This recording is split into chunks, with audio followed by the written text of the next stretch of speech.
Welcome to the Advanced Women's Health Podcast, where we empower women with the latest insights and advice on holistic health. From cutting-edge medical research to practical wellness tips, our mission is to help you thrive at every stage of life. Join us as we explore topics ranging from hormonal balance and reproductive health to nutrition and mental well-being. Whether you're seeking solutions for a specific health concern or simply want to enhance your overall wellness, you're in the right place. Let's embark on this journey to better health together. This is the Advanced Women's Health Podcast. Hello, everyone, and welcome back to today's episode. I am so excited, as usual, to dive into juicy women's health topics. And today, we are going to dive into detail about burnout, educator burnout, what that's looking like, and really how to navigate this space. A huge part of today I want to spend talking about myths. There are so many myths when it comes to burnout. I recently asked for questions and a whole bunch of questions came in, and you can tell there's some really clear myths. So we're just going to start with an overview of stress responses. And I was talking earlier, I was on a podcast and we were talking about the different types of stress responses and how they present. And I think it's really important to know, one, what the causes of stress are, and two, how that's presenting in your body. So we're going to start there, and then we're going to dive into all of these myths. So what stress actually is. My belief structure and the structure that the entire Advanced Women's Health team is trained on is that there are 5 to 7 causes of disease. Okay. And disease, dysfunction, and health are different states, right? We have health, then you enter the state of dysfunction. You don't feel like yourself, itty bitty shitty committee, right? You're struggling, but you don't even have a disease. Disease is that kind of progressed state. And so oftentimes what happens is these 5 to 7 causes, which we'll get into, enter into patterns of dysfunction, and then those patterns of dysfunction become disease. And so the 5 to 7 causes of disease are also stressors on the body. When you hear me talk about stress, I am really talking foundationally about these different forces. So we have blood sugar and insulin stress. We know that in the research, they showed that if you want to induce a stress response, if you want to test someone's stress response, the best way to do it is by inducing blood sugar dysregulation. It's a huge issue. When your blood sugar goes high and low and all over the place, it is creating a huge stress response. You know this, right? I know this. You know this. Your blood sugar goes low. What do you experience? You're shaky. You're irritable. You can't think straight, right? That is a sign of a stress response physiologically. And physiologically meaning in your body. That's in your body. That's creating a stress response. So blood sugar and insulin resistance. So insulin is a hormone that controls blood sugar. It also has a lot of other functions, but that's one of its big ones, is it's controlling where we store everything in the body. So in that way, blood sugar and insulin, that's one huge cause of stress. Then we have inflammation. Okay. Inflammation is everything from your immune system attacking itself, which we call autoimmunity. This presents in rheumatoid arthritis. This presents in conditions called lupus. Many thyroid conditions, most thyroid conditions are autoimmune in nature. So your immune system has seen a part of your cell, your body, and decided, I need to attack this and get rid of it. It shouldn't be doing that, but that's inflammation. We can also have inflammation from chronic issues, right? We can have inflammation from a virus, right? You get sick, you get a bacteria, you get a virus, you get inflammation. And we all know the feeling. Again, check in with yourself. Like, this is where it's so cool. If you are about to get sick the day before, how do you feel? Tired, moody, run down. You have changes in cravings. You might sleep differently, right? All of these things, those are all signs of inflammation in your body. And another type of inflammation that's not directly related to an infection or immune response or something like that is actually what we call sterile inflammation. And what that means is inflammation for the sake of inflammation. You had a virus 5 years ago, that virus caused damage. Then your immune system tried to deal with the virus and deal with the damage. But now that damage has sent a signal to your immune system to keep being inflamed, the signal to stop fighting, stop protecting, stop trying to save you has actually gone.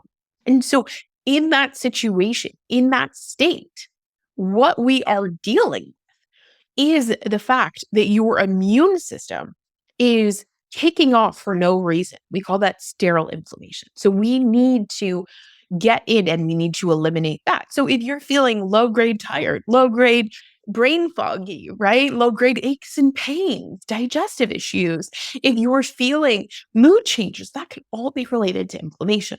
Then we have your gut and your liver. Now, liver detoxes have been popular forever. I'm not telling you to do a detox, but we do know that when your liver is dysfunctional, it is a source of stress. Okay. That can be from medications, that can be from environmental exposures, that can be from other influences like insulin and blood sugar.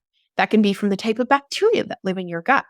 And we know when we talk about bacteria, the bacteria that live in your gut, the microbiome, as we call it, the types of bacteria that are there can dictate your stress response. They can dictate your mood. They can dictate your blood sugar. So the liver and gut are a huge source of inflammation and stress.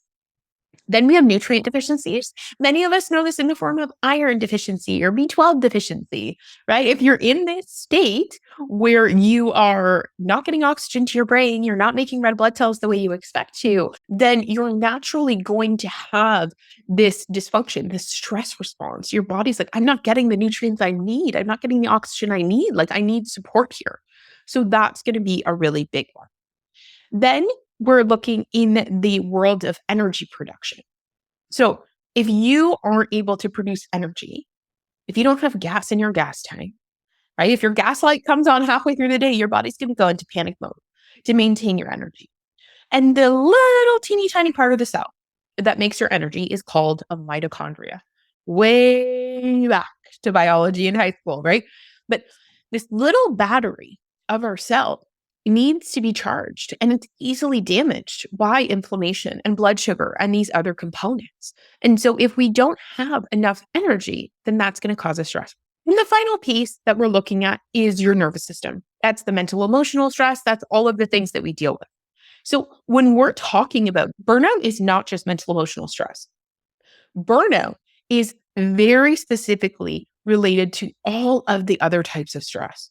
You've got gut issues, you've got inflammation, you have hormonal imbalances, you have energy production issues. And then that makes the stress that you're experiencing the last drop in the bucket. And that's a really important thing that you want to think through is the last drop in the bucket. And if we look at this all, again, from that place of 5 to 7 causes of disease and 5 to 7 of these big stressors, and you have 2 or 3 big ones, then those 2 or 3 big stressors can be addressed and can be dealt with. And when we deal with those stressors, when we're able to help someone process those stressors and we're able to work through those, that is where we're in a situation where we can ultimately get traction. If you're just going to therapy, I love a good therapist, do not get me wrong. But if you're just going to therapy, you're often in this state where you can't actually get traction. You can't actually get a hold of what's happening, right? If you're in this state where you are anxious because of your blood sugar, then talking about the stress of the day isn't necessarily going to resolve that. Because that's one of the things that's really important to remember. And that's one of the huge myths. Burnout is just stress. Burnout is not just stress. Burnout is this sign that deep down, physiologically, in your body, you have lost the ability to recover from stressors of the day because of all the other stressors, because your hormones are imbalanced, because your gut is inflamed, because your blood sugar is a mess. And now, here's the crappy part of that whole situation is then what happens is now you get stuck in what I lovingly call a loop of dysfunction. So your blood sugar is causing more inflammation, and more inflammation causes more blood sugar issues, and more blood sugar issues causes more fatigue and then more burnout. And so we need to remember this at a certain point. You need to hit a reset button, and that reset button is often going to require us to do some pretty decent lab work. Investigate what's going on, correct the deficiencies, customize diet specifically to your blood work, We need to use data for these things. We need to look at hormones and what we need to modify and adjust. We need to look at inflammation and what we need to modify and adjust. Now, it's not overwhelming. We get 2 or 3 of these things to tackle at a time. And then when you're feeling really good, the loops of dysfunction also work for us. They become loops of function. So then you have reduced inflammation. So then your blood sugar automatically improves itself, right? So we can use these things to our benefit, but we need to understand what they are first. The second piece of this equation is how the stress response presents for us. So I talked about this a little bit before, but we have 4 main types of stress responses. A stress response is when your brain is told to release hormones and what we call brain signals, or neurotransmitters, to get our body and our behavior to change to get away from a stressor. So if the stressor is you're running from a bear, then you want a lot of nutrients, you got a lot of blood flow to get away, right? If that stress response is coming from your blood sugar, you do not need to run away from it. But these are the different responses that we have.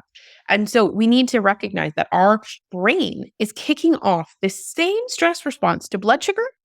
The same chemicals are being released to a blood sugar stress as they are to you sitting in traffic. Okay. And so we are creating this state. Our body doesn't know the difference between the two of them. We react the same way. Even though in your mind, obviously, running from a bear is much more dangerous than your blood sugar dropping low because you ate way too much sugar for breakfast and no protein and no fat, it's not different to our bodies.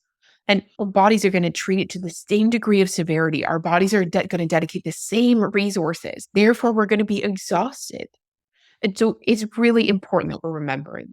But the 4 types of stress responses that we can go into, and we all have our own individual patterns, is fight, flight, freeze, and fawn. So a fight response is you physically fight, right? But it's also the person who's just like powering through, getting stuff done. They almost like numb out and just go. We then have a flight response. That's a person who runs from their problems. They ghost you, you're working on a project and you just can't find them anywhere. They're running away from their problems. Okay. We have a freeze response. That person shuts down. You try to talk to them when they get stressed and you can just see they're not with you. It's shut down completely. You can go into depression. You can go into apathy. Like you see the whole system just shuts down. So there's that. Then we have fawn. And fawn is a people-pleasing response. It is you're walking around trying to take care of everyone and you're distracting your stress response by caring for everyone else. You're caring for the crew, right? You're getting everyone else's needs met. And that's how you deal with your own stress response. And now we are all a combination of this. And especially with the educators program that we have going on now, our educators are very fawn-like. They're taking care of everyone else, right? But burnout happens in all different professions, in all different populations. And the really important thing that we're looking at here is that the combination is going to present no matter if your blood sugar is off or you're running from a bear or you're dealing with coworker stress. So if you are a fight freeze, I'm a fight freeze. I always say I'll throat punch you and then make you dinner. But you are going to feel that nervous system response come up. You're going to like engage forward. You're just going to want to go. If you're a flight response, then you're the person that you're just out of there, right? If you're a fawn response, then you're walking around. And again, you're going to be combinations. So you might freeze and totally shut down and then go people please people. You might people please and then totally shut down. So looking at that stress response and how that's presenting in your life, it's going to be really interesting. Because when I look at my time, a lot of people associate me and like my productivity as a very positive thing. They're like, oh my gosh, look how much she gets done. She's so productive. Sometimes that's a wonderful thing. Sometimes that's my stress response in action. And so you need to be mindful and you need to differentiate those two pieces. Is this my stress response in action?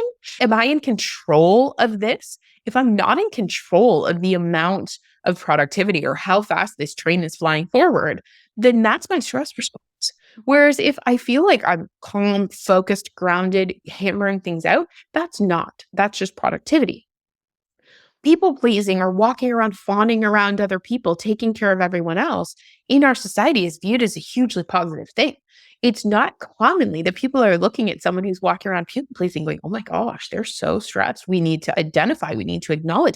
We actually reinforce that. in our society. So we're reinforcing this perpetual stress response. So just recognize where you are on that spectrum, because it's going to make a huge difference in terms of how well your body copes and adjusts and processes and deals with all of the inputs that are coming its way, whether that's a blood sugar input or whether that is a nervous system. Today's episode is brought to you by none other than Advanced Women's Health.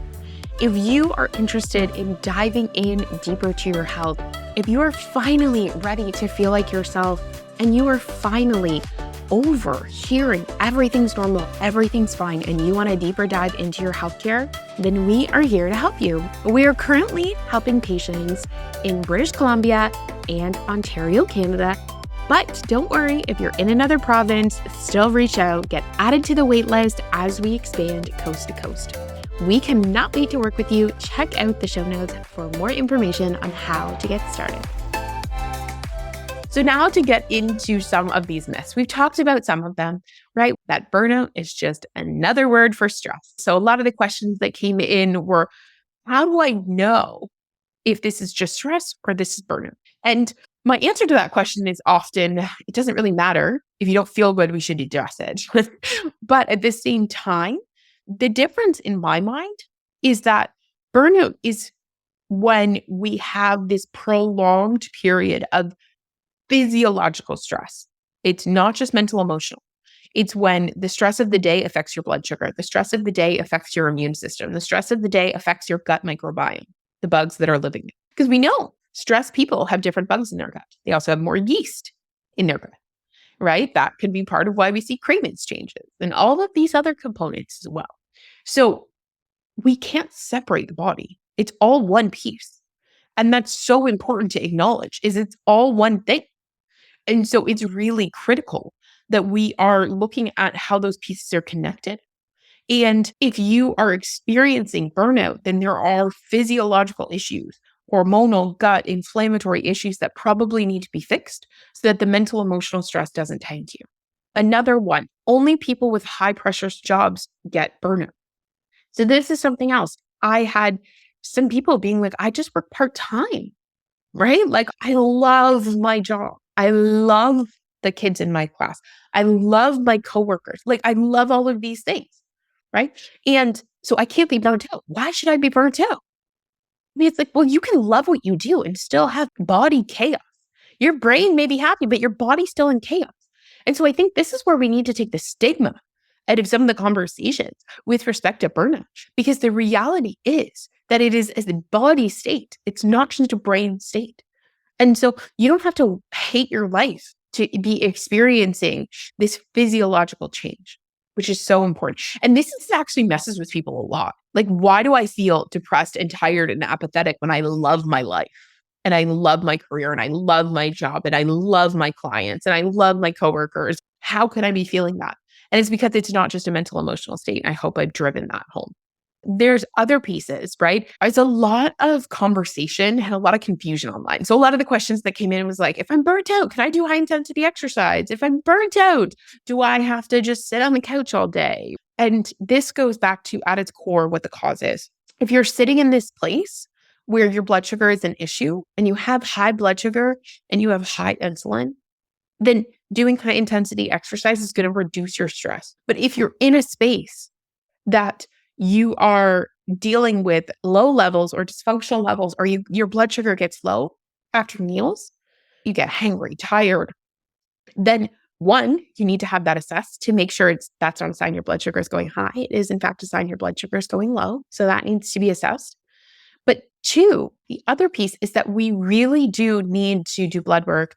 And we really do need to piece together this personalized system of recommendations for you, right? So you can't just push through that. You can't just navigate and make this all happen. You really do need to allow your body to experience the benefits of personalized recommendations and go from there. Do I push through or do I only rest? I don't know the answer to that question. For some of my super high performers, they've got high cortisol, their blood sugar is a mess, they're not sleeping. We need to slow down that train. right? For some of my other patients that go into complete shutdown, that's their response is they shut down. I need to get their butt going, right? I'm like, we do need to push through this. We do need to work harder because your tendency is to shut down and I need to get you propelling forward. So you need to assess the person in front of you to best understand what those next steps are and how to help them. Other things, right? Like, is burnout inevitable? No. And I think this is so important. As a high achiever, it's really easy to feel like burnout is inevitable, that it's just, that's what's going to happen for you. If you want to accomplish big things, you're going to burn out. And if you can maintain your health, if you can maintain your blood sugar, if you can maintain your inflammation, if you can work on your gut microbiome, this is why I'm a high performance machine, right? I require good fuel, good food, good supplements. I'm working consistently to maintain that aspect of my health so that I can perform at a high level. I can have high amounts of mental output. All of these things are really critical pieces of the puzzle.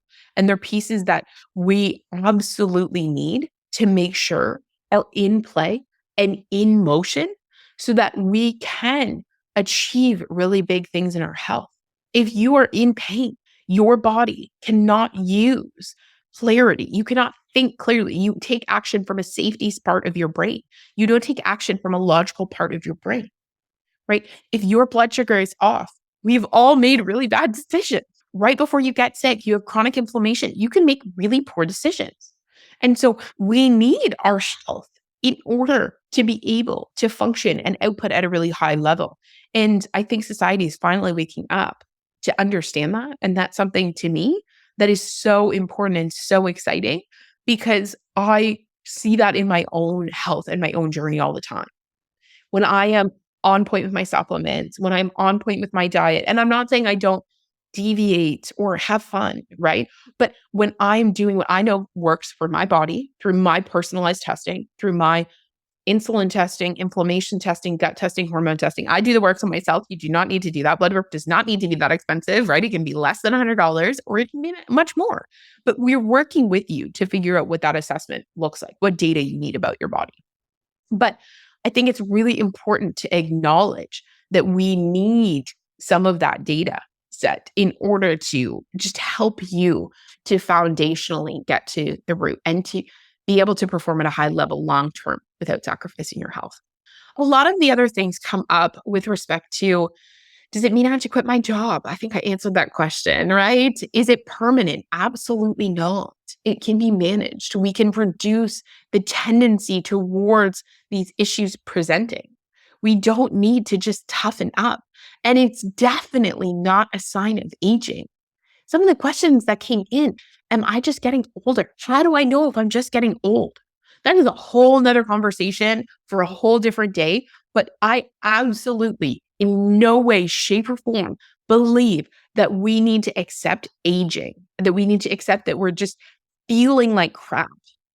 And so it's so important that we are prioritizing ourselves, that we're getting assessments, and that we're understanding how the body is working and pulling those pieces apart. So it is a systemic issue that we're experiencing right now. We know that upwards of 75% of people have blood sugar dysregulation. I would say probably about the same is true of inflammatory responses. We know that 70 to 80% of North Americans have fatty liver, even if they don't know it. All of these issues are existing and occurring for the majority of us. It's just if someone has one of those things, they can handle it. If they have two of them, they're getting by. If they have three of them, they're feeling exhausted. They're feeling burnt out. And so the moral of the story today, and the thing that I want you to take home, is that this is not in your head. You did not just stress your way into this. There's something going on in your body that is contributing to a vulnerability that's allowing you to feel this way. And I deeply, deeply, deeply want you to believe that you can be healthy and that you can navigate forward and that you can take action and that you can achieve big things and all of your goals in life and work and business and not have to sacrifice all of the joy that you can experience in the world. But you can't do it on a rough foundation. You have to do it on the foundation of health. And that is why I encourage you, if you're experiencing things, if you've been told it's normal and you're fine and you don't feel like that, book an appointment. My entire team is trained on this methodology. I only work with the A+ players in the field. I am so fortunate now that I get to handpick some of the best people in the field to work with. And so I really do want to encourage you to take action on your health, to get data, to get blood work, to self-assess. Do I feel like crap after I eat? Is it my blood sugar and my energy? Is it my total energy output throughout the day? Is it my digestion? Right? There's some of these components that we can't see, like your liver, right? You only see that on blood work, but there's so much that you can feel out in your symptoms. And I really encourage you to reconsider burnout and what you're feeling, not as just some random phenomenon, right? But as something that is happening not just to your mind, but to your body. And know that it's totally doable to work your way out of it. I've been in burnout twice, actually. Pretty bad, to the point that I reactivated viruses and had a lot of issues. And I'm not there anymore, even though I'm busier and more productive and all of those things. But I have my health as the foundation, and you can too. So I hope that was helpful. I hope you enjoyed, and we'll be diving into this in so much more detail as we go, because it's such an important topic. But in any situation, I'm grateful for your ears. I know you have so much going on in life and so much to do. And I do not take for granted how much energy it can take to listen to this, to integrate it, to take action, to take that first step, to book the appointment. But I cannot wait for you to actually jump on it. And I will talk to you very soon. Thank you so much for listening. I hope that you had as much fun as we did. And if you loved today's episode, share it with a friend and leave us a review. That is how we spread this message. And that is how we are going to revolutionize healthcare in Canada for women. Have a beautiful day and be well.